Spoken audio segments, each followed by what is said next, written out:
One TV special report.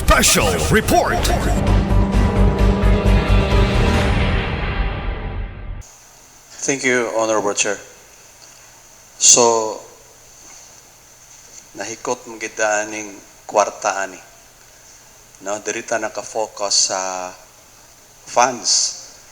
No, kay ang impounding facility dako-dako mo gid siya nga budget.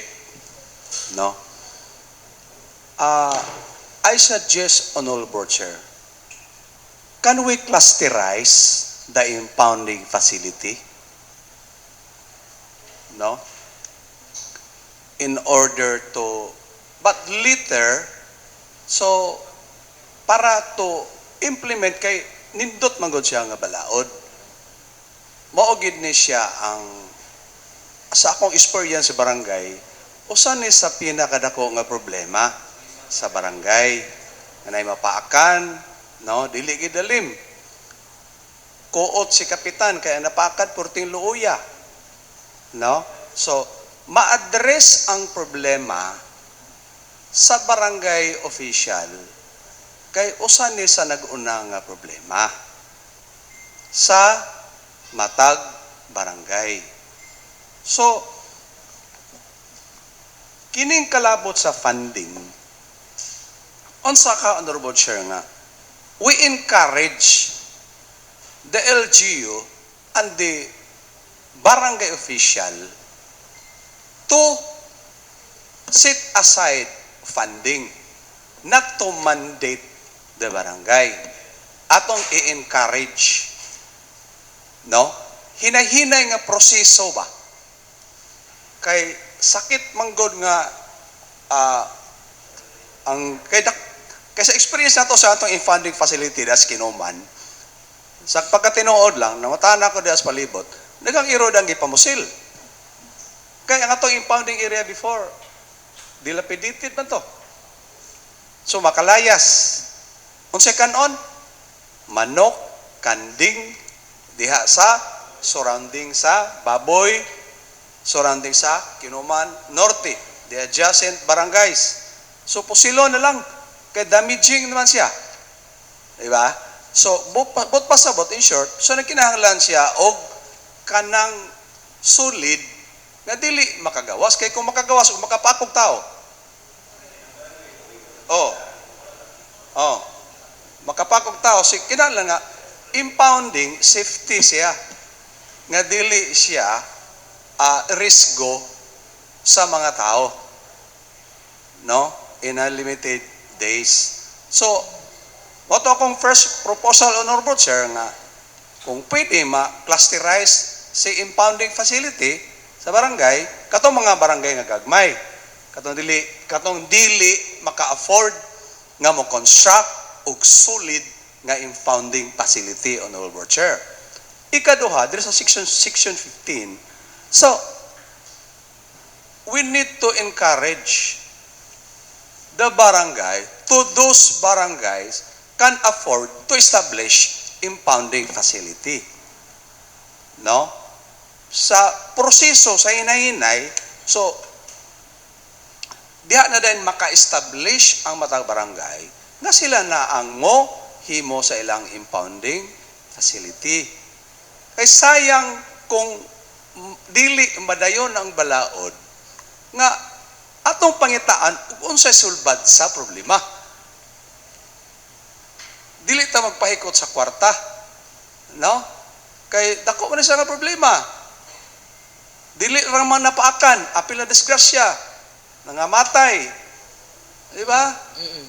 Anya, diha lang ta mo focus sa kwarta. Medyo ako personally, I want to pass this ordinance. No? To address the problem of the barangay. Honorable Chair, thank you.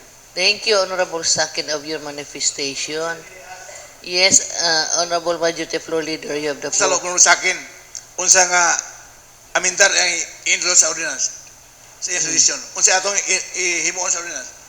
Okay, Unsa atong change? thank you, Honorable Chair. Yes. My proposal, Honorable Chair, is to clusterize the impounding facility. I-clusterize ba? For example, gamay nga barangay, Gimad, Gingona, Trigos. So, i-clusterize sila. Nga, buot pasabot, magtinabangay sila ba? Para ma-address ang problema sa impounding facility. Ikaduha na kong proposal number sa Section 15 is to encourage the LGU and the barangay to put up funding to establish impounding facility. That's all, Honorable Chair. Thank you, Honorable sa akin is Honorable, I think, Honorable Cypress, then Honorable Moralion. Thank you, Madam Chair. Regarding sa manifestation ni Consaulo, Madam Chair, na katong bali sa Kinuman Ragyod ang ato ang impounding area. So, isa ragyod. So, ug ang atong saligan, Madam Chair, ang ato ragyong city vet, kini siya na balaod, Madam Chair, murag dili gini siya mapadayon kay murag mawala ba. Ang ako lang pong suggestion, Madam Chair, is okay man, nindot man na each barangay na agyud tay temporary kaning pounding area. And then I suggest na kung naamang tay temporary kay di ba sa manifestation atong committee hearing based sa sulti ni Ma'am Sunico na ilahang kwaon 3 days after. So I think siguro, Madam Chair, na kung maghimo manggani ta og temporary shelter sa ato ang mga iro, dayon gusto ta og safety sa atong mga kaning tao nato sa barangay. So best tingali, Madam Chair, kanang kabilya ang ato ang buhaton. And regarding sa funds, Madam Chair, kini siya i-consult ra gyud ni Honorable ko, i-address niya na concern sa ato ang mayor. If ever manggani, Madam Chair, kung dili manggani siya kay na pass naman ang ato ang budget for 2026, Supplemental. consult ra gyud ni didto nato sa atong mayor kay I believe, Madam Chair, na kini ng ordinance, Madam Chair, dako gyud kay ni ikatabang sa publiko kay daghang mga nadisgrasya tungod kay naligsan ang iro, and then mo na siya, Madam Chair, daghan gyud kaayo. So mora pud nay ako ang ikapuno, Madam Chair, na mas maayo gyud na each barangay na agyoy temporary kaning shelter sa iro. Then after nipasalig man si city vet nato head na kwaon dayon nila. That's all, Madam Chair. Thank you, Honorable Cypress, of your manifestation. Honorable Lim, then Honorable Lau. Okay. Moralion pala, sorry. After... Mana matay siya? Okay, Honorable Thank Lim. you, Madam Chair. Kanang ako sa ganahan ko brilliant kaayo ang ordinance nga gi-propose ni Konsehal Cecil ko.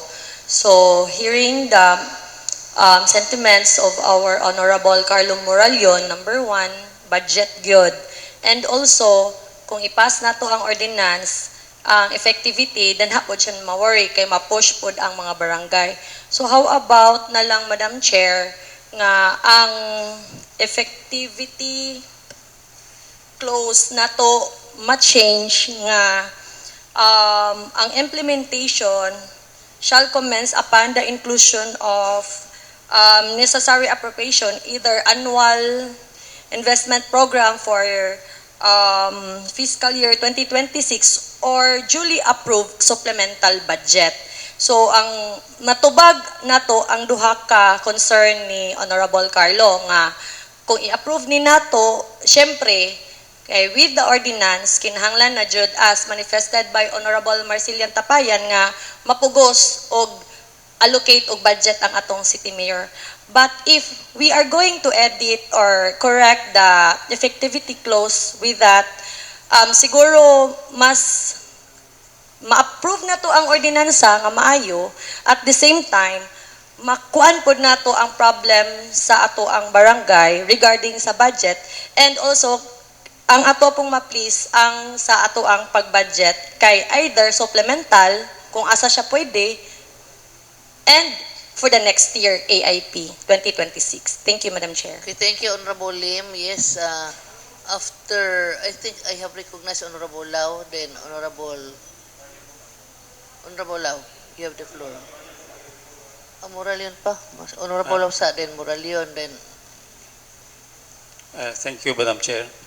I will direct my question to our Councilor, Carlo Moralion. okay.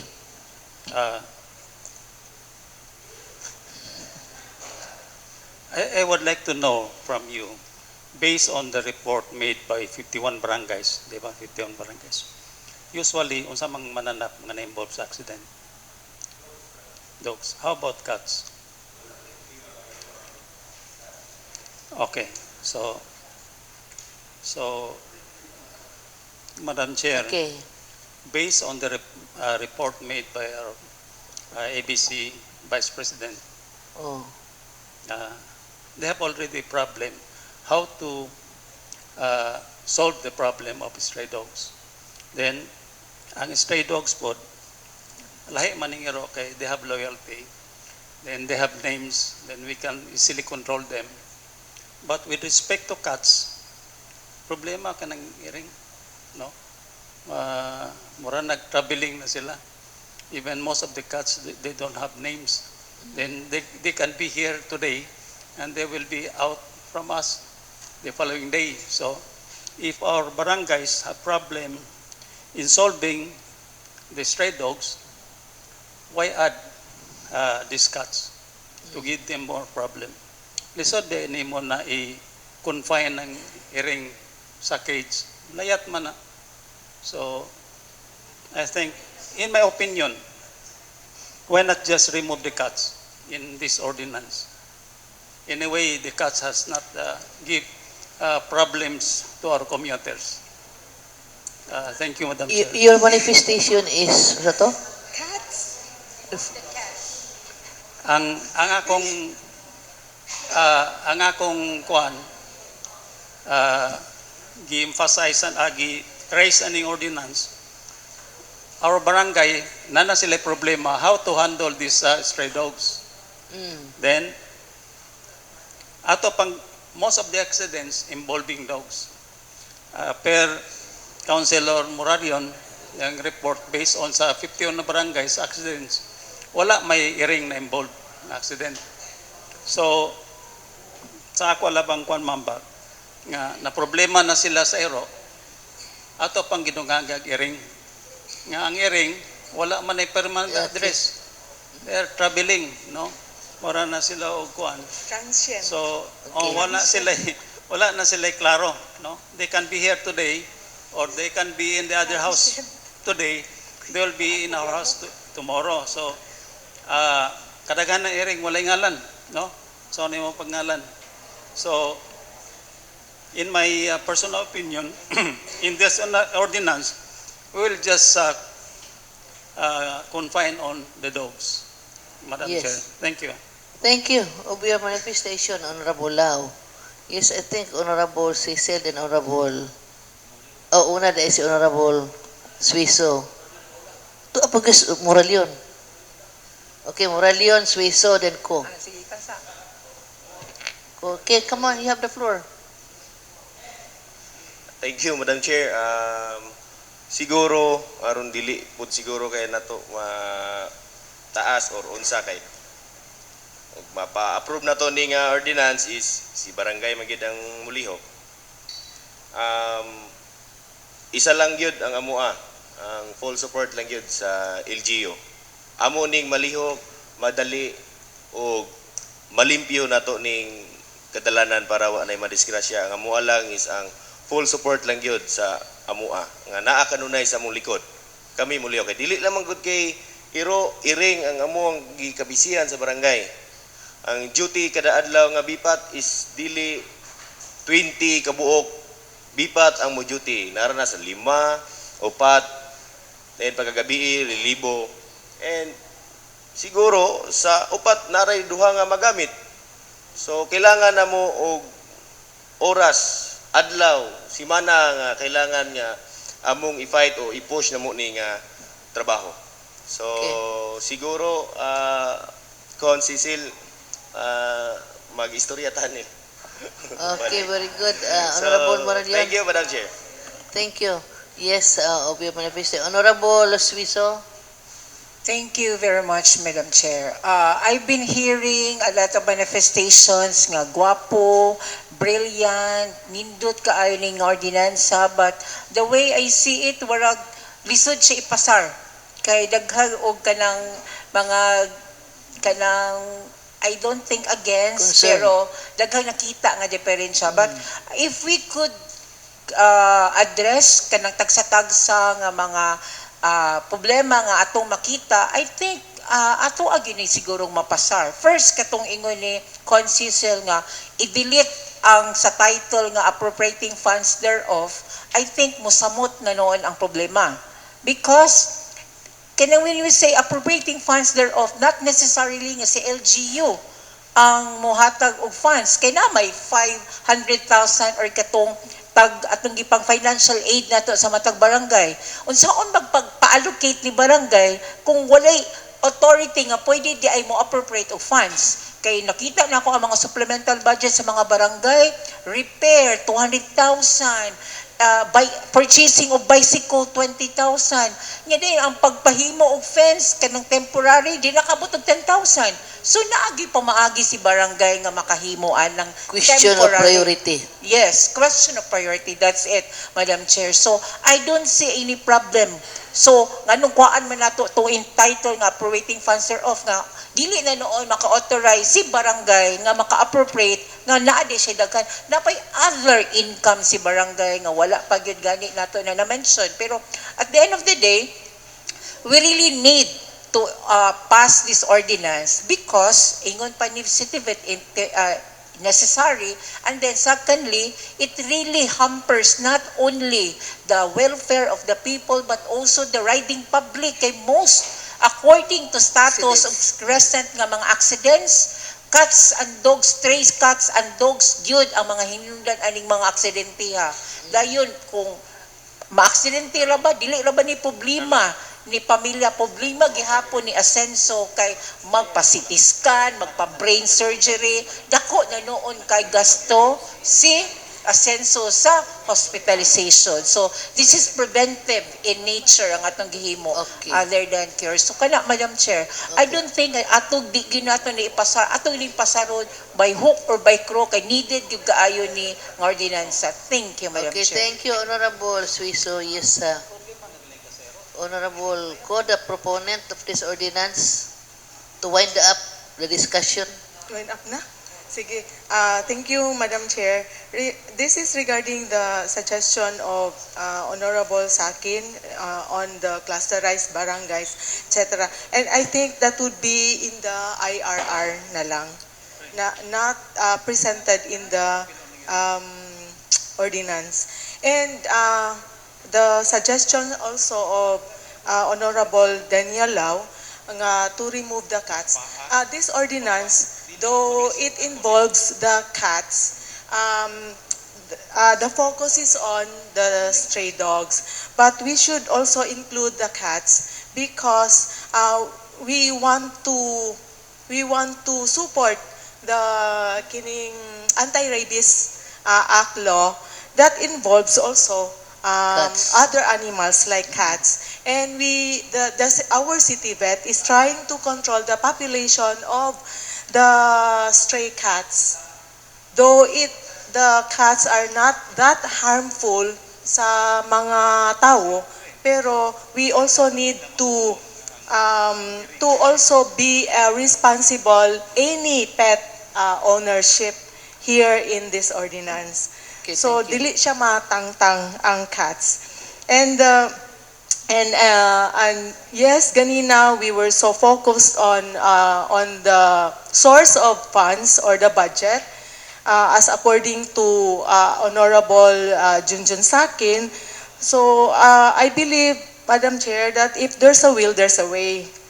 And the barangay is not involved in the penalty here sa atuang ordinance. Meaning this ordinance do not or does not penalize the barangay.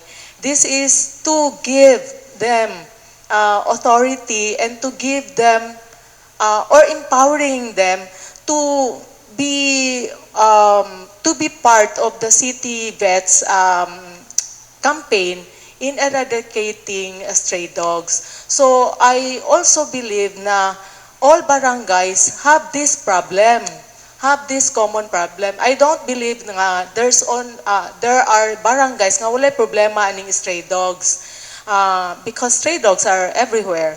So siguro I'm sure nga many barangays will be encouraged by our barangay, maybe barangay kaning malaubang on how do they handle stray dogs nga dili kayo problema sa ilahang lugar ba. And so with the manifestation of Honorable Sani Waminal nga it's just 3 days, Madam Chair. No, after 3 days you can call or even in 2 days kung klaro gyud kayo nga stray dogs, you can already call the city vet to collect the dogs, or you can bring the dogs to the city vet and sila na ang moplastar sa city pound, no. The reason why we have this sort of temporary dog pound, because it's because we're just following Animal Welfare Act na once we catch or stray dogs, we do not immediately eradicate or kill them, but give them opportunity to be adopted, to be collected by the owner, and to take care of them before we surrender them to the city vet. So mo nang naatay 3 days nga gi-follow. Pero the city vet can always be ready to collect these dogs. Basta kuan lang, we just need each other's cooperation. Thank you, Madam Chair. Okay, any other comments from a member of this organization? Yes, the Honorable Majority Floor Leader, to wind up the discussion. Thank you, Madam Chair. I realize, hearing from my colleagues, that there is necessity to harmonize all our inputs today. First, I heard no objection against this ordinance. A body is amenable, agreeable. This ordinance is urgent, as certified by the city plenary office. No objection. What we want now to do is to find solutions to certain problems, but they are not insurmountable. There are solutions that can be provided later on. So, may I go down to specifics? Bahin sa pondo, nga there's a need to have funds. We all agreed na kailangan yun ang isyong provide. But we need to consult the mayor. So the suggestion of the author, Honorable Ko, I think is in order. Nga wala o na sa nang ang provide funds therefore. Because we pass our ordinance, and providing funds therefore, meaning, nasa ordinance sa pundo. Not the barangay will provide, but the NGO will provide. Kita mo provide. That's why, is paper, ang ngayon na honorable ko nga, wala ako to section 15, kay, wala yung paklaro kung pila yung hatag sa mayor. O pato ang konsulta. Nga itong budget, kung man itong budget, kuwas niya, kuha sa to, ma-submit. Then wala mechanism how to apportion the funds to the barangays. So, it might be well to delete this Section 15 and delete entitled the providing funds therefore wala on para wala pa yung klaro nga kwarta nga atong require na mayor. Okay na. So, as I said, later on, we can, according to Honorable Catherine, we can supplement the budget. Pag yun naman nga, naipuno na ako nakita. Bila ka milyon, 2 million, 3 million, we can make ang SB, submit a budget. And we can amend the ordinance. So, ay problema na, pundo. So, okay na. Ang ikadua, katong problema nga, aamang ita kwarta ang barangay pag himo og pound area na they need to have a very strong pounding area, natural area, pounding area.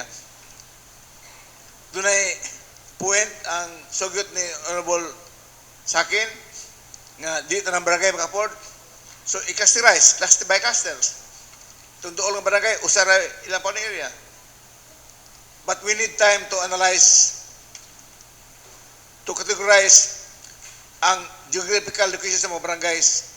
Ay may location, it is part of the study. But we don't need to deeper the ordinance. We can amend the ordinance later on. So we find a suitable, appropriate cluster nga kasuport sa ordinance nga kayong barangay lang, cluster lang. We can amend that later on. So, it could not pose a problem now. Okay. Kabahin sa kwarta, Honorable Siso, Ding Siso has a point. Nga silang isbi sa barangay, dagang ayong kwarta gasto. In fact, willing from experience nga araw ng barangay, itagaan ng barangay ang mapurok o ilang autonomy to create their own kubo, no? Display sa materials. Dagan, guwapo kayo lang ang kubo. Ang bang, kalang korto gasto, no? Kaya ang atong Willis Park, na contest nga, kisa kayo namin nga barangay, guwapo kayo mga, kuha sa mga kapitan, makubok, daw gasto, asang ikong karta.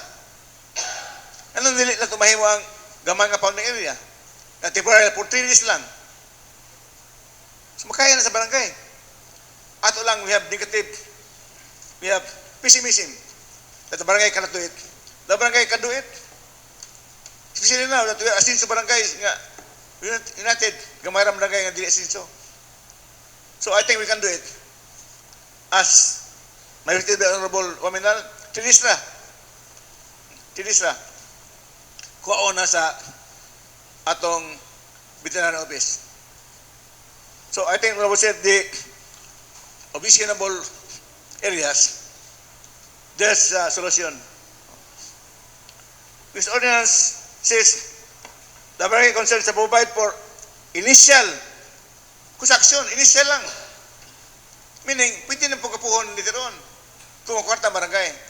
Of course, we have 500,000. No, para sa araw ng barangay, other activities, pwede mo ito kamay, pagsiyaan kamay. No? Inanay ang sa barangay. The ordinance only refers to initial construction. Susugod ba? Susugod lang. Dili sa susugod lang. Para mag-comply ang ordinance. Until the fine time nga, mas strong now, mag-clusterize ba, and we will amend the ordinance. Okay. So, if somebody here can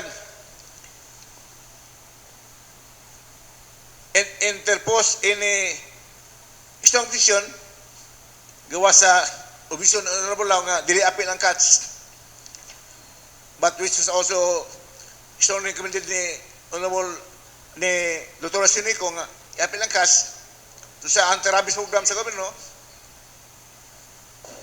Perhaps ato nilaw, honorable law, may reconsider, responsible nga, i-apel yun ang kas, kay muna yung hangin taon sa atong city minister office, i-apel ang kas, para malung ako sulbat ang problema sa at syudad. So I think there's no strong vision nga I heard from the mission. Okay. Thank you. If my colleagues alam mo to my points nga kaya sa barangay, initial ko sa kuan sa panel nila, could portray this as told by Honorable Leon, kaya na eh. I think Honorable Leon, makaya ni Honorable Leon. That's why I emphasize it's very good nga kada public hearing mapay gid si Honorable Leon. Ay public hearing mapay gid ka sir kada hearing kay we need the voice of the barangay. You didn't appear for our public hearing karon naka imong ibas out. So au ba na kong college dili ka kanang sa sensitivity sa barangays. So you should be there always in public hearing. I recommend that. So, Honorable Chair, thank you very much. Yes, thank you, Honorable Majority Floor Leader. After all the serious thoughts of deliberation with the members of this august body, may I hear the proponent?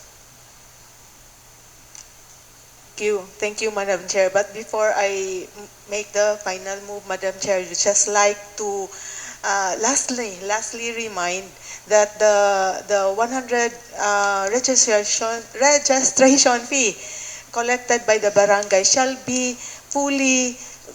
fully go to the barangay. No sharing with the city treasurer.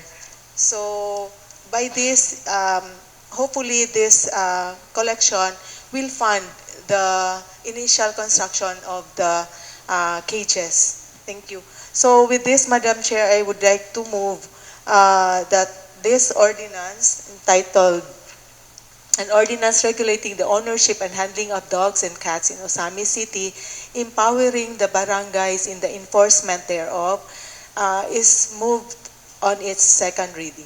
Thank you.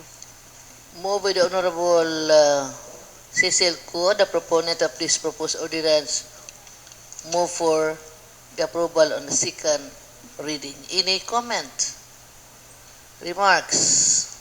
Basi na pa mga komentaryo ba kay ato na ipas karon wala na ilain nga For second reading? wala na ilain nga No more. debate. Kasi next reading wala na debate. Oo. So ipagawa sa daan yung una-una. Okay, before the final motion, that was the final motion of Honorable Ko before its approval. Any other manifestation? Hearing none, motion approved on the second reading. Not yet. Kisa pa man. We ask the author kung pwede man defer 1 week lang para masito lang nga daw sa atong ubang konsyal kauban. Okay. Ano lang ato nang i-receive on Before October. before I finally turn over the chair October to 6. Honorable Ko for its final motion, any other comments or manifestation from this august body? Honorable Sir, I move to leave this on the table until October 6. Our Okay. decision kay para There's- ma-adjust Honorable ko ang final draft sa ordinance. Okay. Dahil katong solution ni Honorable Catherine Lim sa transition of 3 months ba o himuma 6 months balancing act ni Honorable ko kung if we need time more to barangays nga di 3 months, 4 months, 5 months, 6 months na isudyuhan ba? Then, Okay. akang ulubol sa akin na sisipol nga pwede i-defer sa kadot. Can we defer this for 1 week only, ulubol ko? There is a motion from the Honorable Majority Floor Leader to lay this on the table, considering I'm that, requesting the author, Honorable Sir, so that, because he has a pending motion. yes, But my motion is take precedence because it's posted to lay on the table. So, Honorable motion Ko. to be heard first, but I ask Honorable ko kung she is amenable to my Yes, motion. Honorable Ko, So, may we hear from you? Yes, Madam Chair. I concur with to the wisdom of our majority floor leader to put this on the table, lay this on the table, and be discussed again, rescheduled on October, October 6. October 6, Monday. Next Monday. regular session. first Monday, Yes, in the next regular October session. 6. Thank you. any other comment or manifestation regarding the motion of Honorable Ko to lay I this on think the there's no table. objection to my motion to lay on the table. The official auto is now amenable. So we'll hear this ordinance second reading on October 6. I hope Honorable Coco come up with the final draft considering the suggestion of Honorable Moralion, Honorable Catherine Okay. Lim, and Honorable Lau, Honorable Sen. Okay, in order to consider all the manifestations that you have shared today, Honorable Ko is passing this on the second reading On October 6. on October 6. Motion.